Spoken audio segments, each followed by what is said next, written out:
Welcome back to the Lift Free and Diet Hard podcast. I'm your host, Andrew Coates. Join me along with industry leaders and friends on a quest to get more people through the gym door and eating and living healthier. Join me where evidence meets empathy while rejecting fitness industry fads and extremism. Let's begin. After a couple of reschedules, we have Holly Baxter on the show. It's great to have you back. Your episodes are always some of the absolutely top downloaded that I've ever had. And for anybody who's been living under the rock, not knowing who you are, you have a master's of dietetics, so you are a dietitian. I love it. It's the Australian spelling. I've had a few Australian dietitians on, so there's a T, not a C. I don't know why I like that so much. You're an IFBB Pro, and you're one of the most credible and popular evidence-based educators in nutrition and exercise science. I know you've even been working on research lately. It's great to have you. Thank you so much. I'm very happy to be here. Right into it. Do we need to train to failure to grow? Oh, I love that. Straight out the bat. Okay. So I would say short answer, no. I'd say because as someone that has a sporting background, that's actually been really comforting news and maybe comforting for a lot of the listeners as well. Because I had the mentality growing up that you go hard or you go home. So it didn't matter whether I was doing track sprinting or basketball, or resistance training. I've always trained as hard as I possibly could. But I think, as we get a bit older, and your time, is taken up a little bit more, you've got other goals outside of just being strong and jacked, and you have family responsibilities and, business obligations and things like that. I know my attention and focus in the gym can't always be there, or certainly not at 100% like maybe I could when I was younger. So some of the new research that has come out has kind of indicated that we don't need to go to failure, but we need to still stay very close to failure. So I think the most recent paper that was, I guess, looking at this topic was by Rafalo and colleagues. So that was from 2024, so pretty recent. And I believe that was an 8-week study. They were looking at trained lifters, which is important because I know a lot of your followers and listeners are probably trained. They were looking at failure training or 2 reps in reserve. So they were looking at a single leg extension, unilateral leg press. I think it was a within subject design, which is a really great way to do these studies. And yeah, they basically found that there were no meaningful differences between training to failure and leaving a couple of reps in the tank. I think the muscle growth was around what we typically see, somewhere around 0.2 centimeters of growth. So yeah, I'm very happy with that outcome because it means that most of my training, I now sit comfortably at maybe like an RPE 8, just to help with consistency, motivation to train, and also just reducing the risk of injuries. I personally, as an athlete, and I'm sure you do yourself, I don't go to failure as often as I used to, perhaps just now having this in the back of my mind. And I'll kind of save it for like select training, like modules if I'm outside of my competition season and I want to work on my strength, or there's a specific goal that I'm working towards on like a particular exercise. I might occasionally challenge myself to failure. And it keeps the program exciting. So I think there's a psychological component to this too. But yeah, we don't have to go to failure to get really good results. This episode is brought to you by Just Bite Me Meals. I work long days and I won't compromise my client experience or sacrifice my workout, sleep, or nutrition. So I needed a quality and reliable meal prep service so I could save time on cooking and shopping and have more time for the stuff that matters. Net out the cost of groceries and a service isn't as much as you might think, and regular impulsive food delivery apps, eating out, that costs way more anyway. I get more meal variety and less dishes to clean, and I've been referring clients to Just Bite Me Meals for a long time, and I recently started ordering myself. Food is great. The beef brisket tacos are my favorite so far, and there's a lot of menu choice. Your calories and macros are listed. The portions are great.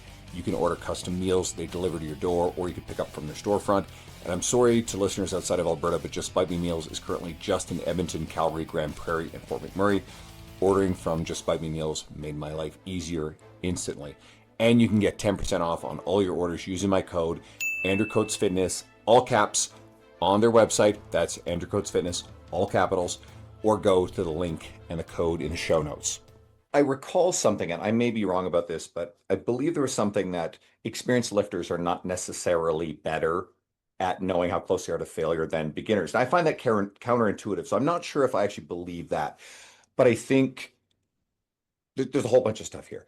I Hmm. think that newer lifters and younger lifters who, as you alluded to, have a little bit more capacity to push themselves and recover Mm. probably should be pretty good at knowing where failure lives. Now, there's a practical implications of different exercises. Barbell bench press, no spotter. I'm not going to failure there. Barbell squatting, Hmm. no spotter, not going to failure.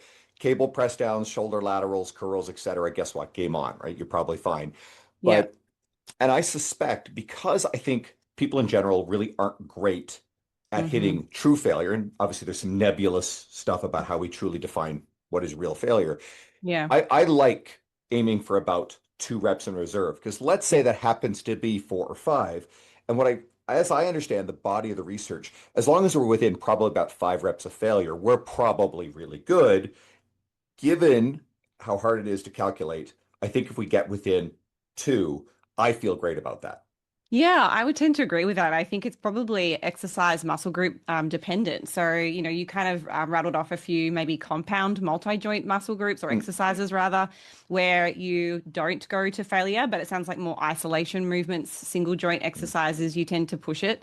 I'd say I probably generally agree with that. And again, it probably comes back to like the phase of your training. Are you in a diet phase versus a strength or mm. building phase?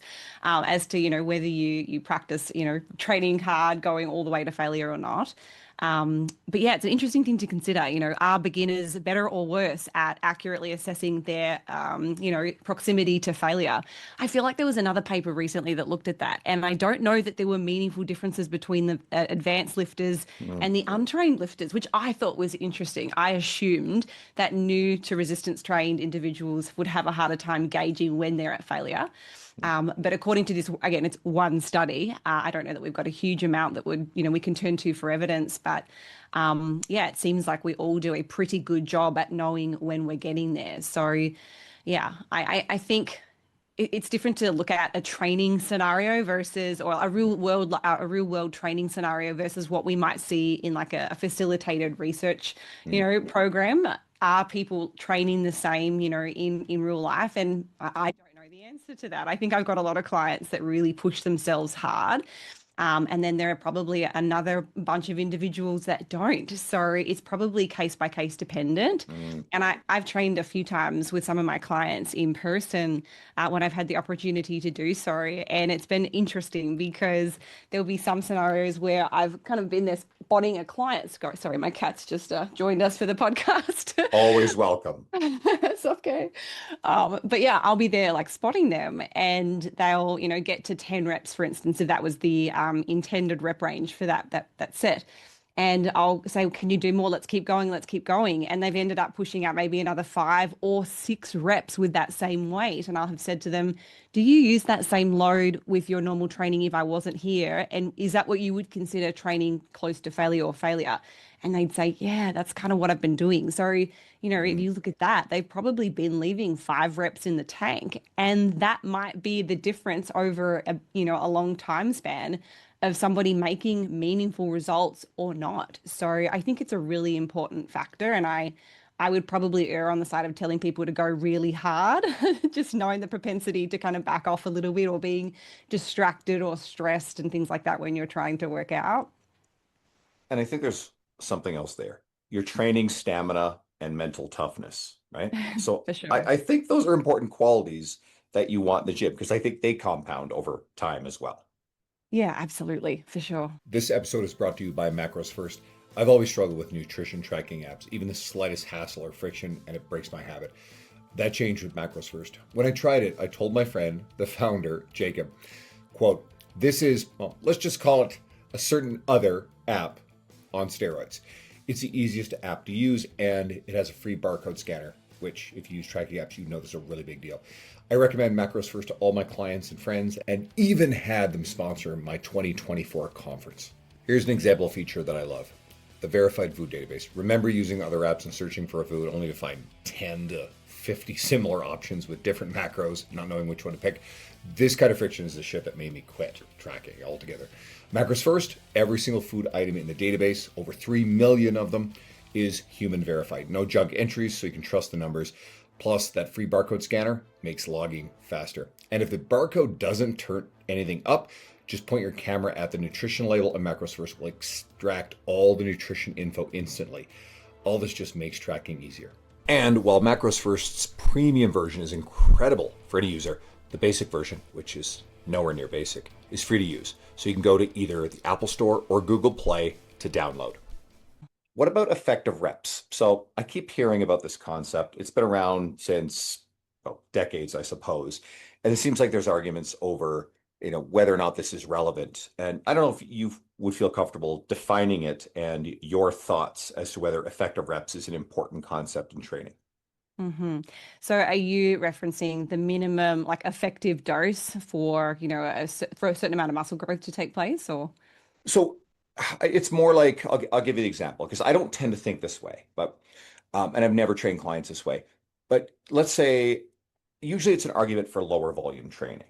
So if someone is trying to get within, let's say, 1 rep of failure, and they pick a load where they can do 6 reps, and then the weight starts slowing down pretty quickly, and they think, okay, well, the last 3 to 5 of those reps are quote effective reps because they got within 1 rep of failure. They pick a load that's appropriate, or someone does a set that's 10 to 12 reps, and again, the last 3 to 4 are the effective reps. And therefore, their argument is, well, you should go heavier all the time. Blanket statement, I suppose, because the first 6, 7 reps are not stimulating. Only the last few reps as someone approaches failure are, quote, effective reps. And I've not bought into this concept myself. And I think there's logistical problems that anybody who claims that, you only need to, lift in this, 4 to 6, 4 to 8 rep range, which of course, depending on the exercise, is really heavy and I think is hard on joints and maybe not appropriate to different lifting populations. I was wondering if you had any insights on that. Yeah, okay. So to me, I kind of look at this as two completely different, I guess, strategies or approaches that might help our outcome of interest, which is muscle growth, right? So I think we're talking about low load versus high load training. That's kind of one conversation in and of itself. Traditional training where you've got, 8 to 12 repetitions performed at a relatively high percentage of your 1 rep max, say, 70 to 80% 1 rep max. And then your low load training would be probably 20 to 50% of your 1 rep max performed with 20 plus repetitions. So that's kind of one conversation I think that we see quite a bit on social media. And I definitely have some thoughts about this and have a good knowledge of the research in that space. And then I think the other conversation you're talking about is like the minimum effective dose. To me, that's a conversation of volume. So I think maybe if we start by looking at what the research is kind of currently suggesting when it comes to volume and muscle growth, and then maybe we can tackle the no load, low loads and high load training as a separate conversation. So I think maybe to give a bit of a definition first for volume, I'd say generally speaking in research that would be defined as the total number of weekly sets performed on a given muscle group. So I guess the conversations I'm hearing a lot more, maybe because it's the niche that I'm interested in most as somebody that's a competitive athlete, I want to know like how much should I be doing to get the maximum amount of muscle growth in a short period of time? But there's also the school of thought where I'd like to know, well, what can I get away with and still get really good results? Like, are there diminishing returns?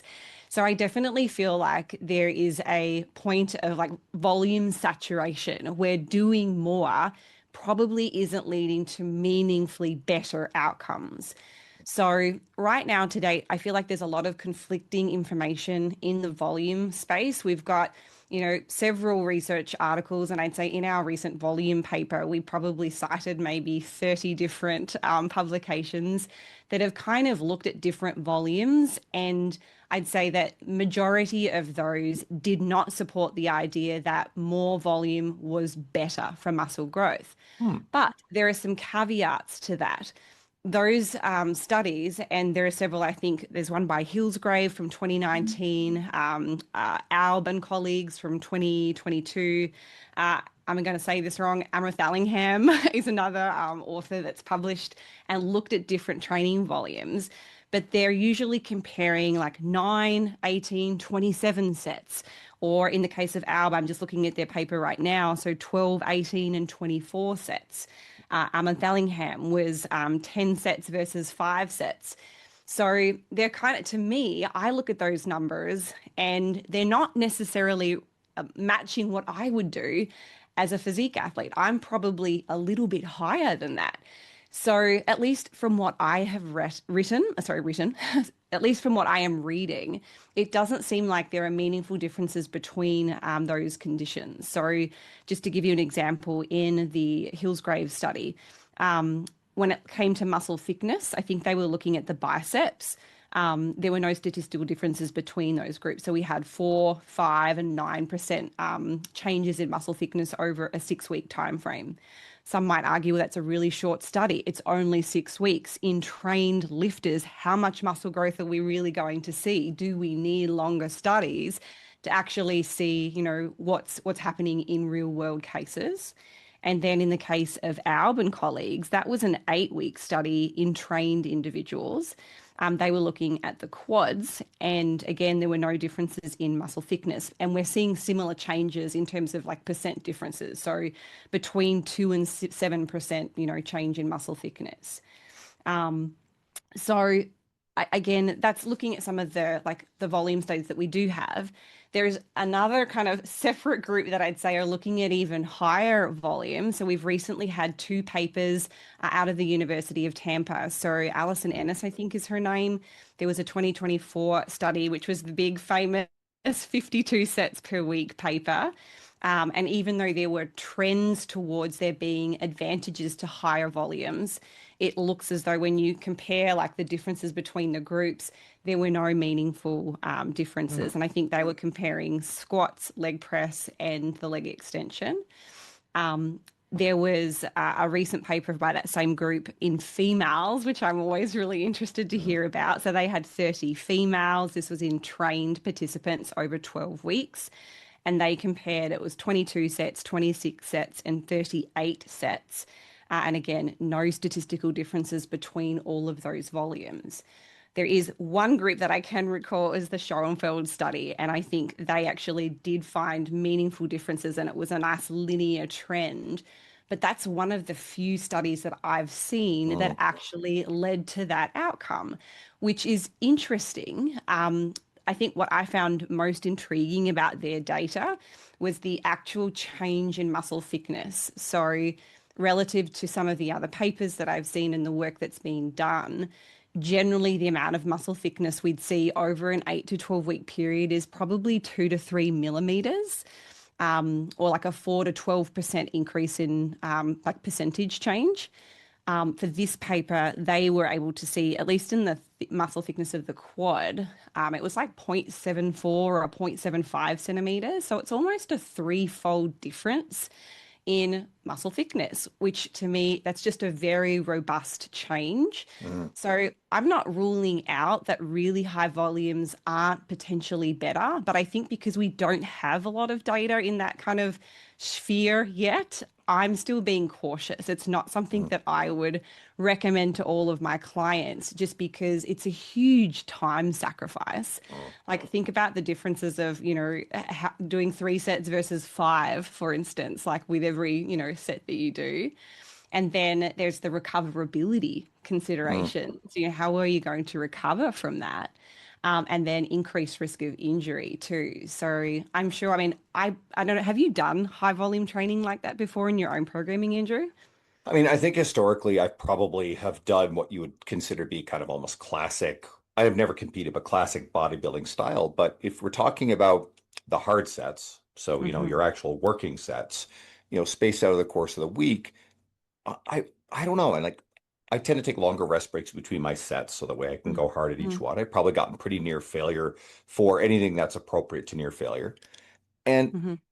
I mean, I don't, and again, so for the studies you're quoting, the total Yep. volume of sets, is this everything or is this just quad volume?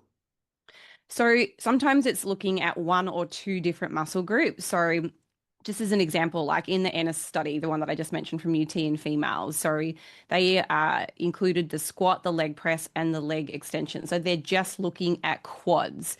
So that is done over a 3-day training frequency. And they're, I guess, comparing different groups. So one condition is doing 22 sets, and that's broken down into, I think it was 3 days training frequency with those specific exercises.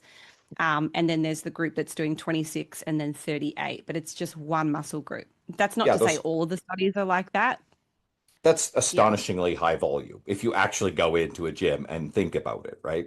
Yeah. I mean, and then if let's say you're doing that and you're doing that something similar for all of the major muscle groups, where on earth do you Exactly. find the time, the Exactly. fuel, the recovery? And there's another consideration. You mentioned injury risk, and Hmm. I can't remember the exact study. I know I had this in a presentation, but you're going to increase your injury risk if you're making large jumps in training volume over short periods of time. I would also assume that really high volumes where you're Hmm. tapping into your limits to recover, your joint Mm. tissue is probably going to be a concern. But let's say someone just goes in and decides, oh, I want to go higher volume now. And I think if you go about 50% more volume Hmm. over and above probably about the previous month's average of volume, you are increasing the statistical likelihood of an injury, is the research that I'm familiar with. Yep. Yeah, and I think you're exactly right there on the speed at which you increase. I think we all have the capacity to adapt to, a higher volume training program if we want to. But there's certainly a sensible way and then a very non-practical, non-sensible way to do it. Mm. So, yeah, I think like to anybody that's listening that maybe is struggling with getting muscle growth. I mean, we've already talked on some really important and critical pieces in Mm. growth. It's proximity to failure. Like, how hard are you training? So, if you can really lean into that variable of your current programming, you might still be able to get some really like positive changes just by dialing that in. So it's like quality versus quantity almost. And Mm. then, moving into this volume conversation. Okay, if you've tried that, you train your butt off, you're going to failure now. What about volume? Is there any potential to make some further gains by doing more? Then if you are currently in what I would consider like a lower volume, per muscle group per week, you would definitely want to take that up slowly. You mentioned a nice like percentage increase, over a month. I'm not sure what that was, but that sounds like a really smart and like calculated way to do that. Mm. And you would just have to check in and, reflect on how you're feeling, look at your recovery. There's so many great, tools that we can now like lean into that can help gauge that. But I do think you're able to adapt. But then, there's personal preference too. Some people might much prefer to do low volume training, allows them to be consistent. They never have any issues with lacking motivation. I know like the higher you go, the more intimidating, those programs can become. I've done them. And there's certainly like a certain amount of mental fortitude that you have to get through them too. Mm. Sorry, if that's kind of leading you to not go to the gym and not be satisfied and lead to inconsistency, then just because it might be better, but it's causing these problems in other ways, it might not be the best option for you. Well, so let's bring this into something that's probably accessible because we're throwing around a lot of numbers and studies, but someone might be lost going, okay, cool. Well, am I doing low or high, right? Because even I Hmm. feel almost confused. Hmm. So I know that I've been hearing, talk about research and this stuff I don't tend to take too seriously about like how one set is enough for muscle growth. Now, also, is one set going to a good hard set per week going to stimulate some muscle growth? Sure, it will. Is that going to be disproportionately stimulating relative to, the 10th set, the 15th set? I would actually argue comfortably it is. But is that really one set a week meaningfully over time going to be enough for someone to build robust muscle where there's another factor? We have a certain window of time where we're in a better position to build a lot of muscle because over time we lose muscle mass as we age. We can Hmm. train to try to maintain, slow the rate of it. But if you're younger and you have a capacity to build, Hmm. or if someone who's even older who is trying to build a little bit of muscle, maintain what they can, their independence long term, is it enough to just go, okay, cool. Well, this thing says one set is enough to build muscle. Do you buy into that? I think it probably depends on your training status. Mm. So, for a beginner, I mean, we've seen plenty of research that shows, one set can yield great muscle growth. So I do think it's possible, but for the trained lifter, we Mm. do need more like stimulus. I think ultimately the way to building muscle is to sufficiently activate and fatigue the motor units within your muscle. And depending on training status amongst these other variables, that's probably going to influence how well we respond. So, yeah, I mean, there's probably arguments for and against. There was a paper that came out recently. I can't recall the authors of the paper, but I know they did compare just one set, and they were looking at training to failure or 2 reps in reserve. But what I, again, found really interesting was that there was like meaningful growth. I think it was like 0.37 centimeters over a really short 8-week time frame. So, I mean, we've got studies that show 1 set is sufficient. I think it works out to be 6 sets because it was 2-day training frequency. But there have also been papers that have used that as a maintenance volume. And when they've studied muscle growth outcomes in those papers, there is no muscle growth. So again, I think it probably comes back to your training status. I personally wouldn't be relying on 1 set per week to maintain my muscle. But just from a practical sense, again, from kind of reading quite a bit, I'd say that anything under 10 sets per week for a trained lifter is probably going to maintain a muscle. You might get some growth. That's how I would generalize that. I think between 10 and 20 sets, you're probably getting modest growth. Like if there's growth to be had, you'll probably get some good growth with 10 to 20 direct sets per week. And then maybe 20 and above, which again is what some of these like high volume training studies have implemented. That's probably optimal for like an advanced lifter who's really trying to pack on the muscle as quickly as they possibly can. But there's going to be some diminishing returns with that, and it doesn't come without other sacrifices as well. Like we've just discussed, injury risk goes up, recoverability becomes problematic, like soreness, all of those things are going to come into play. So that's how I look at volume and like weekly sets when I'm programming. And you said it before. What if you're trying to grow everything? You'd be living in the gym. So I think you have to be like selective. And I know, like as a bikini competitor, I want to grow my glutes and I want to grow my shoulders. So those 2 muscle groups are like my focus muscle groups, and I am consistently programming above 20 sets. And I also break down my glute, not just into like the glutes as a whole, like glute medius and glute maximus. So I'll be doing 20 sets, glute medius, 20 sets, glute maximus. And then, same for the shoulder. I mean, there's 3 different muscles within the shoulder. So you could potentially argue there that you could do up to 20 sets a week on each of the heads, but you do get some indirect work across those depending on the movement. So yeah, then we have this whole discussion of how do you track volume? Like, is it direct sets, indirect sets? Are you assigning fractional volumes? Like, it really gets complicated. So, yeah. Well, it's funny because, for a lot of this, it sounded almost as if you were suggesting lower volume is really, the way to go. But when you just broke it down to the total number of sets, if we're talking, even if just 10 to 20 sets per muscle group across weeks training, that's an astonishingly high amount of volume and time. 20 to 30 sets optimal per muscle For group muscle group, yeah.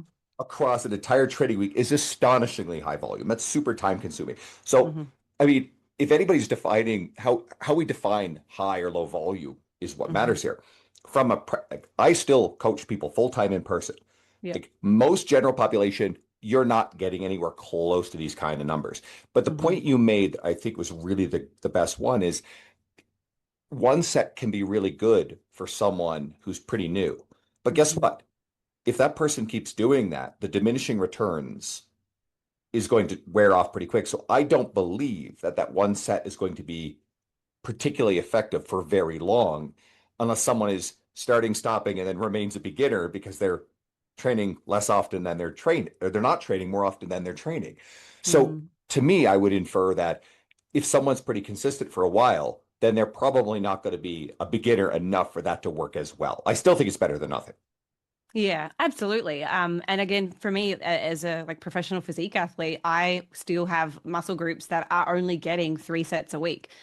Generally, that's like well, I don't train my bis and tris anymore. I only get indirect work. And funny Mm. enough, I have maintained the muscle mass. I have had multiple B mode muscle measurement thickness tests done here at the USF. And I thought for sure that without training them directly that I would have lost size. But even Mm. just some indirect work, again, when training close to failure, I believe has kind of helped me to maintain that muscle. But Mm. yeah, I've got dozens of muscles that are just sitting in that maintenance volume, which to me, as again, an experienced, 2 decades of training lifter, I keep them under 10. And part of the reason for that is because I couldn't fit more in if I wanted to, especially when you're trying to titrate that with focus muscle groups where you're Mm. trying to really optimize muscle growth.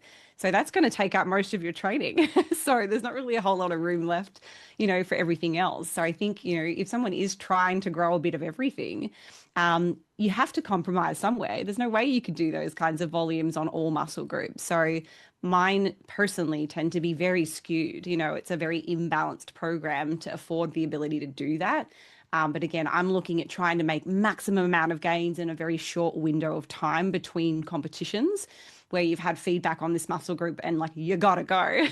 But again, that's a very small subset of people. Like Gen Pop, the conversation becomes very different and you can take Mm. a more balanced approach.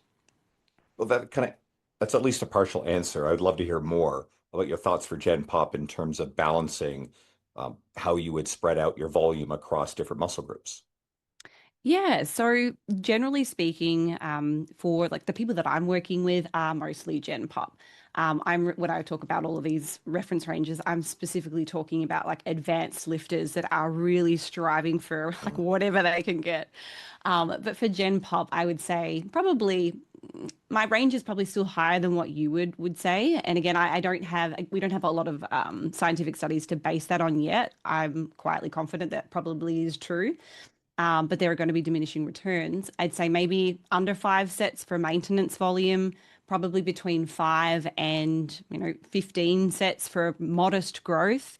And then for the elite few at the end who are really looking to push it, maybe 15 to 20 sets for absolute optimized muscle growth for a regular person just trying to get Mm. really good results. Yeah.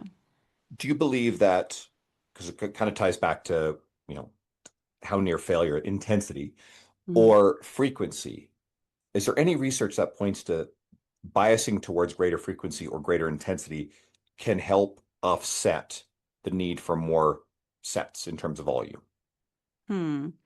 I don't know that research as well, but I am sure that I have read papers where they're comparing like, I don't know, 1 or 2 day training frequency or two day and 3 day training frequencies with a set volume.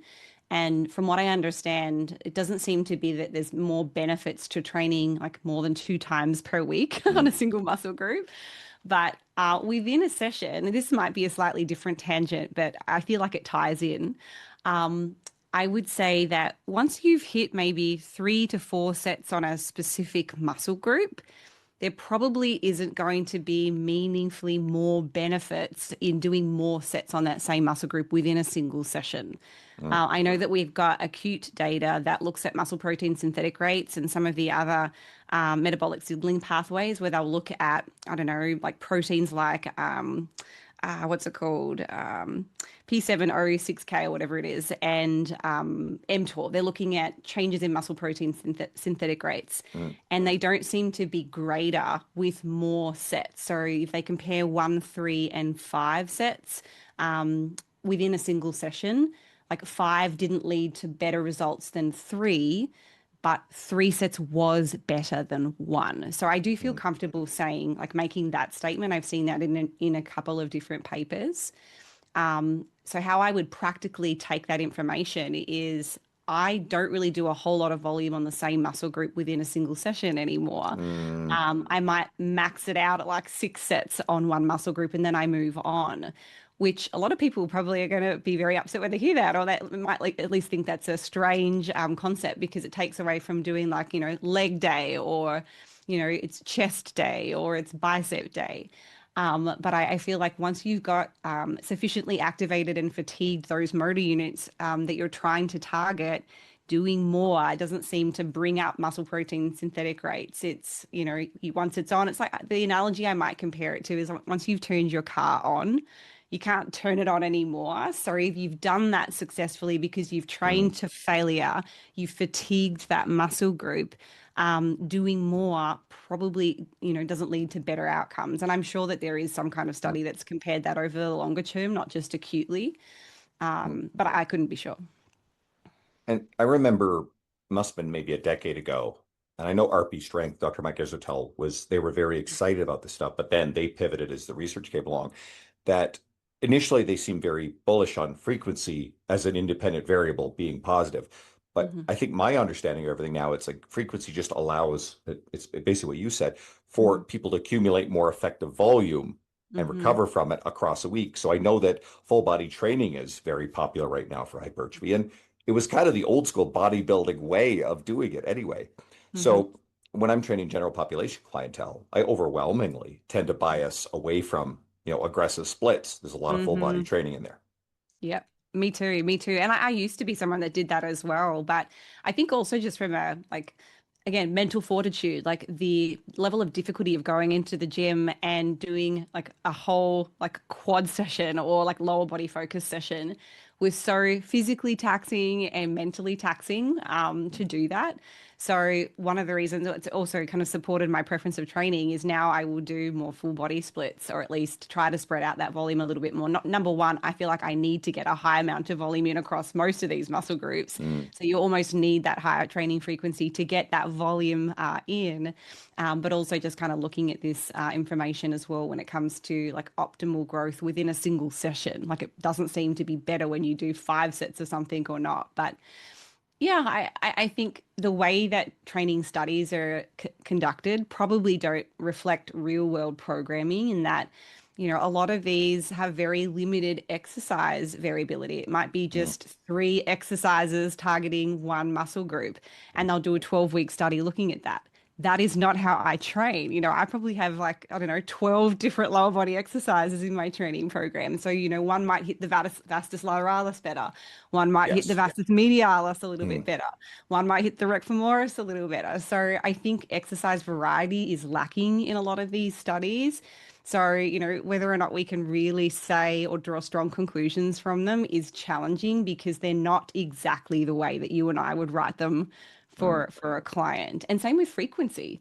I don't know that I've seen a 5-day resistance training frequency study, and there's a reason for that. Like, I'd hate to imagine the dropout rate for something like that, Mm. and also just the extra time commitment for the researchers because they're working with college students during the semesters, so they've got to run these studies at very specific times. Um, and then, they've got to have them in on a very high frequency. So most of the time, the studies are limited to 2 or 3 days to keep the participants coming back. And then one of the other reasons we don't necessarily see all the high volume studies being done, despite maybe some people training that way, is because of the dropout rates. I know that USF here are doing a replication study of the Schoenfeld volume paper. And so far, I think they mentioned they've had like 25 dropouts in the 5 set per week, 5 set exercise condition because it's so challenging. So they've had to Mm. like drag this study out over multiple semesters just to kind of get the people in the door to do the study. Um, so yeah, I mean, there's a lot of limitations with the research and then how we can apply that to, what we actually do in the gym. So yeah, I think there's a long way to go, but it's really exciting to kind of watch this space and how it's moving.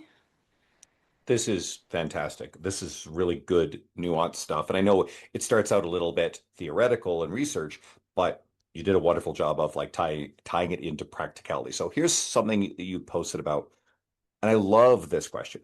Do Hmm. squats and other heavy compound exercises thicken your core? And this is relevant because you are yourself a physique athlete, Hmm. but there's also lots of other people walking around who might be afraid of the appearance of a thicker, wider, blockier midsection. Hmm. And I suppose I could even throw in there, we see a lot of images, again, top level female CrossFit athletes, and they tend to have a very distinct, you could almost tell, there's a very specific, blocky looking, but ripped midsection that is almost exclusive to CrossFit athletes. So, what's going on there? Oh, I don't know the answer to this. All right. Sorry. I think That's good. generally speaking, some of the athletes that end up doing really well, whether in CrossFit or powerlifting or Olympic lifting, probably have the physiology, like the way they are put together, that Mm, allows them to be exceptional at that sport. So there's probably right. a genetic component. The way that you're put together makes you a really good fit for, that sport. It'd be like the example of powerlifting and deadlifters. Some of the best deadlifters have the longest arms I have Mm, ever seen. So, their deadlift is literally like a 5% range of motion to get from the bottom of the lift to the top of the lift. So, I mean, that serves that sport really well. I am a horrific deadlifter because my arms are like T-Rex. So I basically have to get like over the bar to, get into position. So, yeah, is it the same for CrossFitters and other strength athletes? I don't know. I'm not sure that there is a study that even looks at physiology and like measures spine length and measures arm length and all these other mm. variables that probably make them a really good fit for that sport. But to answer the bigger question here is, do like squats and some of these other compound exercises give you a thick and blocky waist? Um, it's a hard one. I don't know that there's been any recent data that's even looked at this, but I can tell you that there are EMG studies. So this is not a direct measure of muscle growth, but it's certainly an Mm. indicator of muscle growth, that have compared a squat with like a plank. And interestingly, when you look at the EMG the EMG amplitude data, um, the only muscle group that measured differently in terms of EMG amplitude was the spina erecta muscles. So if you can compare barbell back squat with a plank, and you looked at activation in the obliques, the rectus abdominals, and the spina erecta, the only one that was different was the back musculature. So that just Mm. goes to show you that your muscle activation for a plank is the same as a squat. So does that then transfer into muscle growth? Do we see more hypertrophy with, one or the other? I don't know. But I can tell you, and it's similar for, there was another one that looked at lunges or Bulgarian split squats and regular squats. And from memory, there was actually greater EMG data on the single leg exercise, probably because of the increased stabilizing muscles and like that Mm. anti-rotation, because it's a single leg unilateral movement. So, as far as how that like then transfolds into muscle growth over a 12-week time frame, I don't know. But for me personally, I have reduced the amount of squatting and deadlifting and heavy RDLs that I use for a couple of reasons. Because I'm competing quite a bit throughout my season, I am looking to optimize muscle retention or growth, but minimize the amount of overall like fatigue. And to Mm. me, compound lifts like squatting and deadlifting and heavy RDLs, which I do love, they are just a bit more fatiguing. And I find it just makes it harder to kind of jump in and feel fresh for following sessions. And I do and have gotten more injured. They are more technically difficult lifts. So if I have had an injury, though I've had a few in my career, they have been because of those movements. And when I Mm. hear clients that are kind of working with me over the years talk about, oh, I've got a niggling injury, I think it might have been from this thing that I was doing. It's usually a compound lift. So I think there is a like safety consideration for people that are, especially dieting. So if they're already calorically restricted, not recovering as well, I think that would be a consideration. Um, and what else? Yeah, I don't know that I have changed my approach too much in terms of like taking out those because they would make my waist thicker. But I think because of the volume that I now chase, to get those tiny little, muscle growth changes as a natural athlete, I'm pushing the higher limits. So I think to keep me healthy, I do more isolation movements Mm. than ever before because of that. So, yeah. It's an interesting conversation because, on one hand, and I really like, I've had Adam Meekins on my podcast, and he's very evidence-based, and Hmm. him and there's sort of a tribe of physical therapists and strength coaches around him. Alex Sterner was on the podcast. You guys want to listen to them? They're wonderful. I'll send Hmm. you the episodes to anybody listening. but they're pretty militant about the fact that, the big barbell lifts are very safe and just the evidence just doesn't support higher injury rates. But then Mm, we'll have people like Ben Bruno, Mike Boyle was on the podcast recently, and Ben studied under Mike. And there's all of us who have worked with a lot of people in person for a long time. And, some people will argue anecdote isn't, research, but, mm, even in my own experience, as I've gotten older, I feel like I'm more beaten up from big barbell compound lifts. There's certain mhm, things I really enjoy, but my body doesn't tolerate them as well. And then I've seen people, I had Dan Go on recently, and he's posted on social media how, you know, in order to training Gen Pop clients, he doesn't go to failure on big barbell stuff. Doesn't use a lot of the barbell stuff. I can't remember the exact quote. And then he mhm, got attacked by the evidence-based crowd for saying that. Now Dan didn't give a mhm, shit and didn't even reply to them. But I think there's both a merit to an anti-fragile messaging, but I think there's mhm, also you have to take a look at the person, you yourself or who you're working with, and there are certain I just finished training a client where he likes the barbell squat, but it does seem to aggravate his knees, where certain other types of movements, they're fine. So mhm, research is still on a bell curve. There may not be mhm. strong patterns across populations, but each individual, we have to take into consideration how they respond to it. Yeah, exactly. I totally agree with that. And you mentioned anecdote is not the same as scientific research, but I think it can lend itself to future studies Mm, too. But mm. yeah, I think I might have taken us off the original conversation that Oh, it's great. which was do compound do compound lifts Mm, cause a thick and blocky waist. I don't know that they do any more than lifting anything else close to failure. If you think about lunges, overhead presses, squatting, mm, like it doesn't matter. They all, if you're doing them safely, you should be bracing your core. You should be engaging mm. everything you possibly can to keep keep your spine protected. So I don't know that there is an answer to that, or at least I can't turn to science for it. But what I won't do are exercises that directly target my obliques. Mm. So I do not do anything where I might be resisting rotation. So like a Parloff press or like Russian twists or side planks or anything like that. No side bends. I will avoid oblique Mm. exercises because that is not awarded. That will make you look wider. So if you're doing a ton of oblique training, like direct oblique work, you probably will see some hypertrophy if you're training it like any other muscle group. If you're taking it to failure and you're doing a sufficient volume, you're probably going to get growth. So if you don't want growth in those areas, then I would avoid that direct work. But I think generally speaking, like all of these like overhead presses, squats, deadlifts, RDLs, if you're doing them safely, where you're bracing, you're valsaving, there's probably some amount of engagement, which is where the EMG data comes in. It doesn't surprise me to hear that the EMG data is the same between most of these exercises, whether they're compound or not. But muscle growth is obviously a slightly different conversation.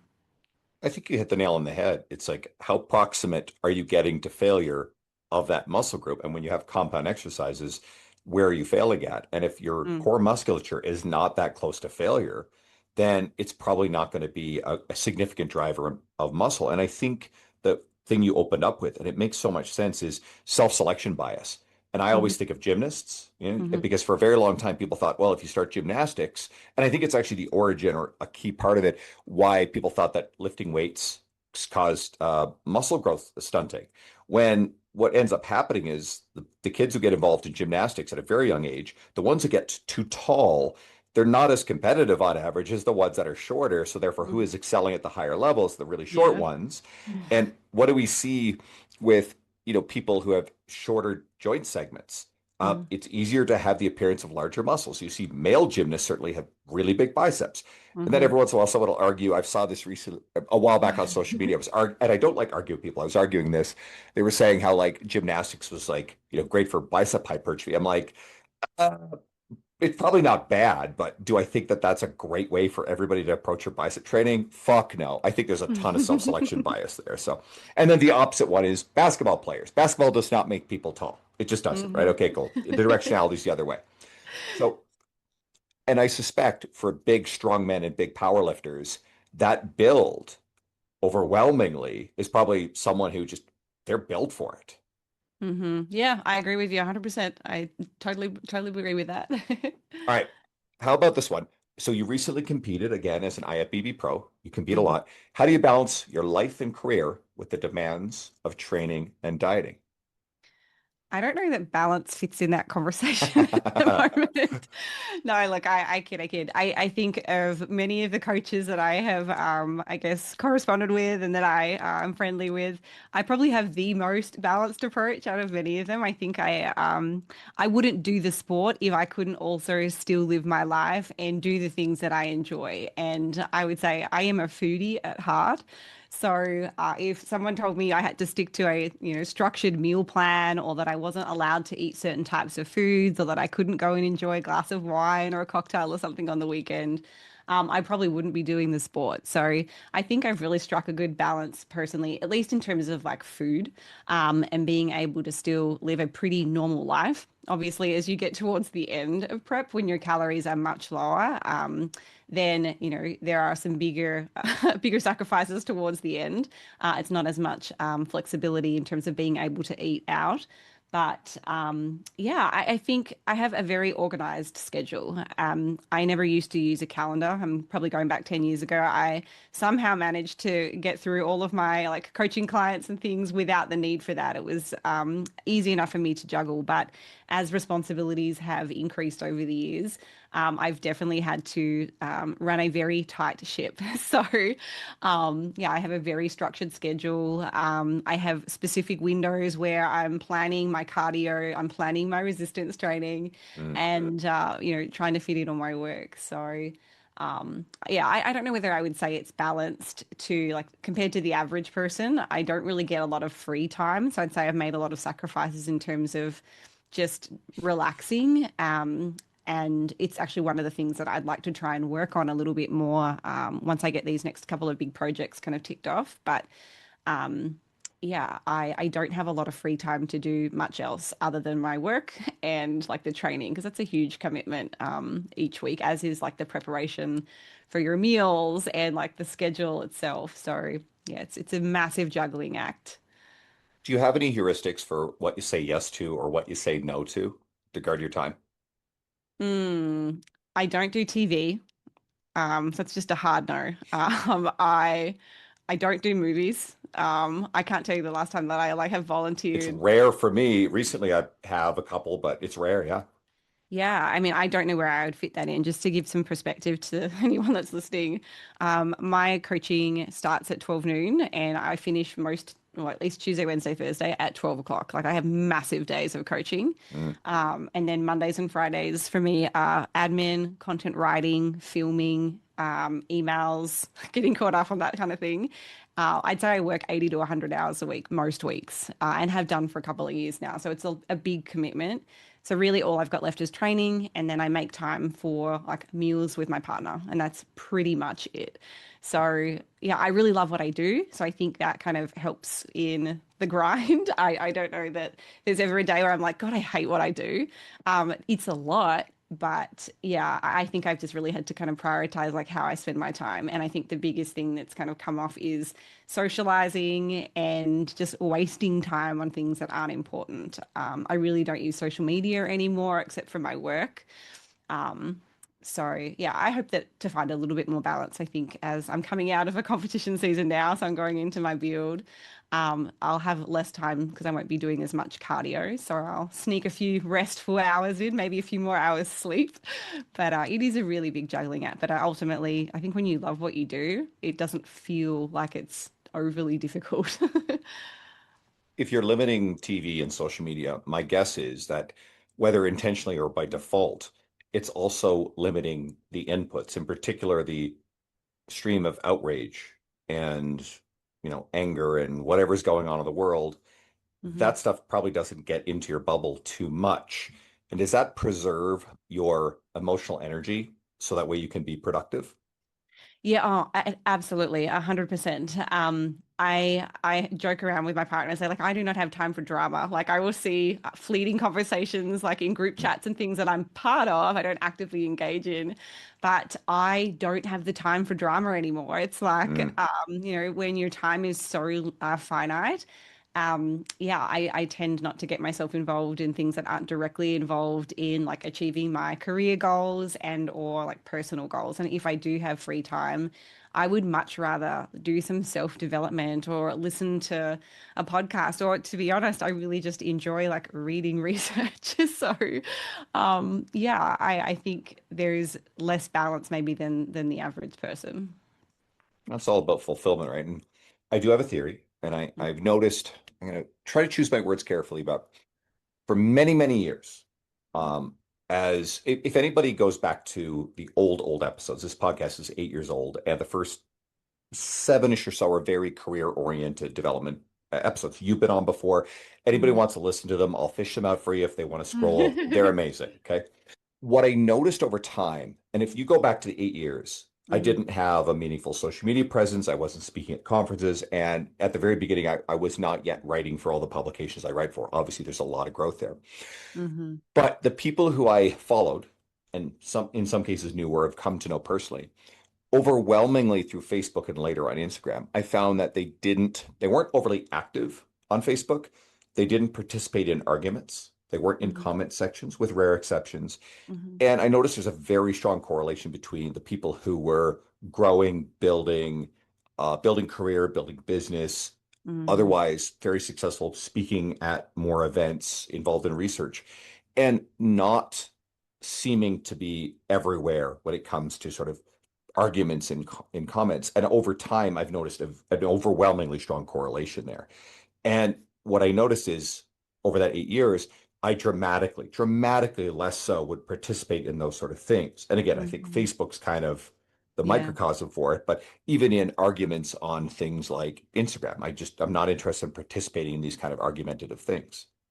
Yeah, I'm not at all. I'd like to have more time to be engaged because I think there is a lot of echo chambers, I think, in certain spaces within our field, like nutrition and exercise science.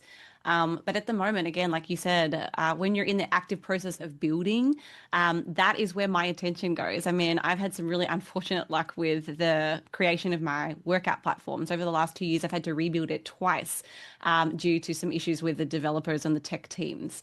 So, a lot of my free time is building and creating and growing. So, I feel like once I'm at a point where I have those things in place, then my time might be a little bit more freed up to, participate actively. But it's also prevented me from staying in the loop, perhaps with like what the common arguments are.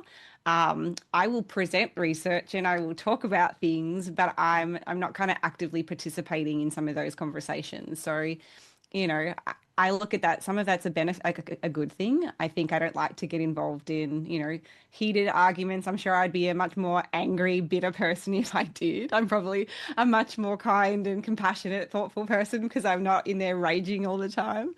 But yeah, I've certainly noticed the same trend. I think when you're in the middle of that growth phase and you're just go, go, go, there's so much less time to participate in conversations.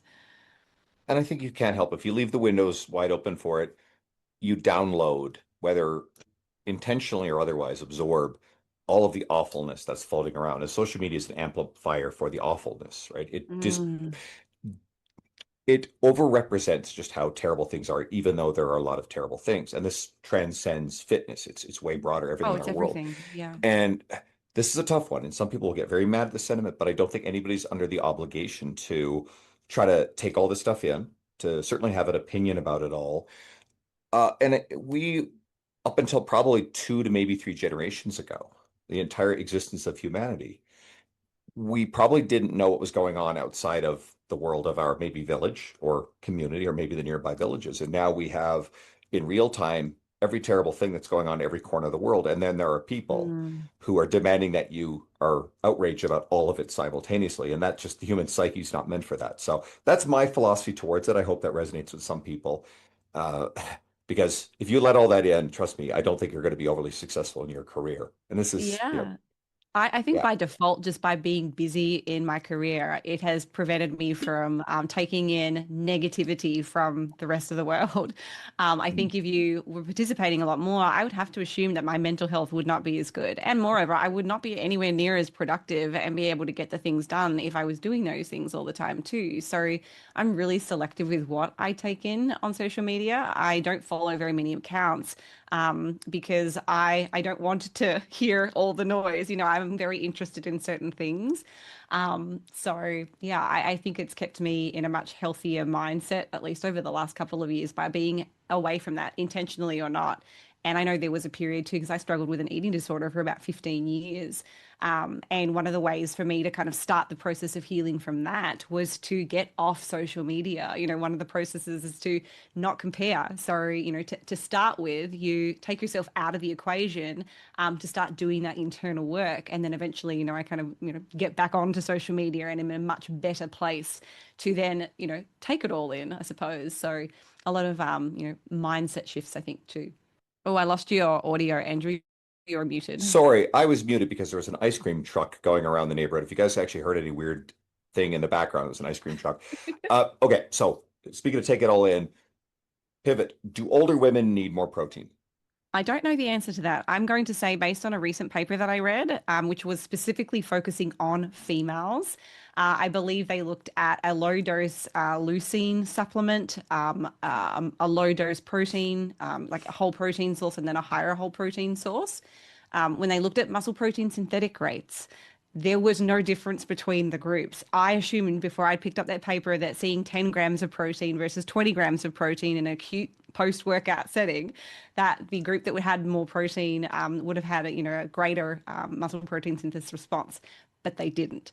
So that's actually left me in a very interesting place in terms of my position on protein or how important it really is.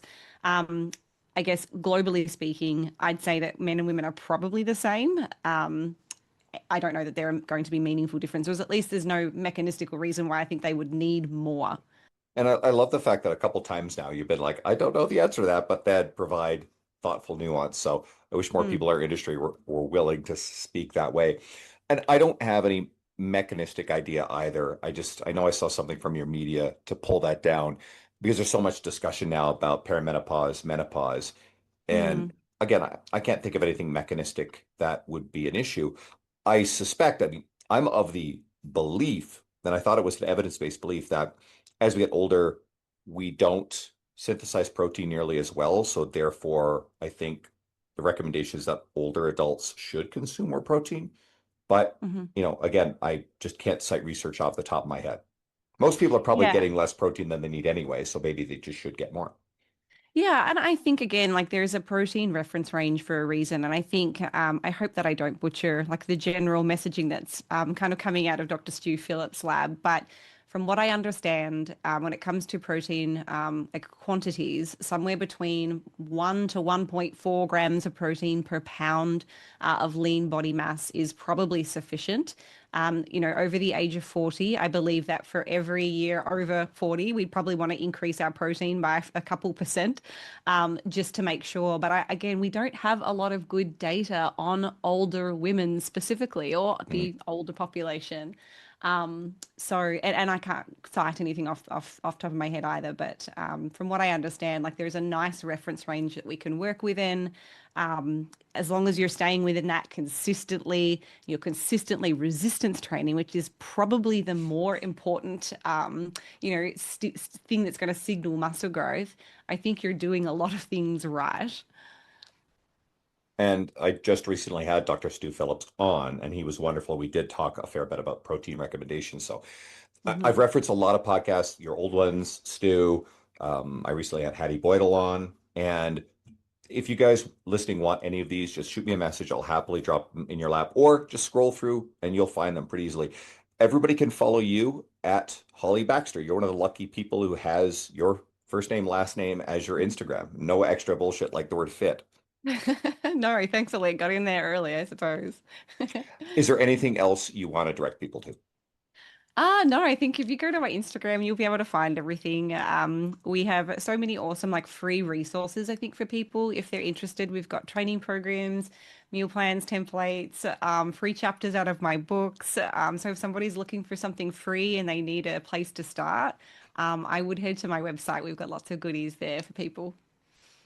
And your media has been fantastic. Again, just the communication about evidence-based, the research and the practical implications for a lot of the stuff we talked about. That's where the questions were drawn from. It's a Mhm. gold mine. So guys, please go follow Holly. And I would love to hear from you if you enjoyed this episode. Shoot me a message on Instagram. Go follow Holly. Thanks so much for coming on today. Thank you.